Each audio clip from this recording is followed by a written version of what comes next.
This is critical for all of us in this country, and I thank you for the question here. This is, I think it's more important in a sense, not just that I say that to you, but I think as you have each of us up here to listen to our views and ideas on these issues, it's important to do the hard questioning.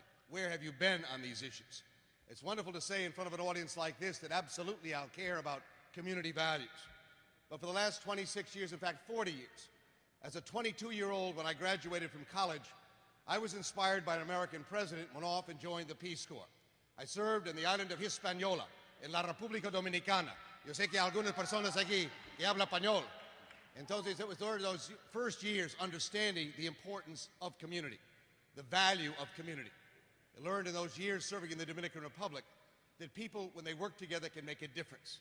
You understand the aspirations and hopes of people are the same the world over here. People want a decent living. They want to raise their children without fear. They want to make sure that if they get sick, they can be cared for. They want to live in a world where there's peace and not hostility every single day.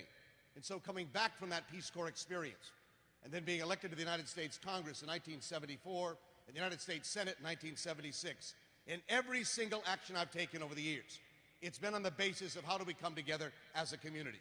When I authored the Family and Medical Leave Act, that took me 7 years, 3 presidents, and 2 vetoes.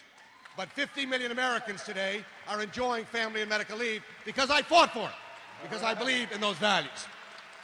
When I wrote the first child care legislation, when I wrote legislation dealing with premature births and infant screening and autism and all of these issues, the concept of community, of coming together as one nation, as one family in a sense, and not just in our own nation, but understanding the aspirations and the hopes of every single individual around the world are fundamentally the same.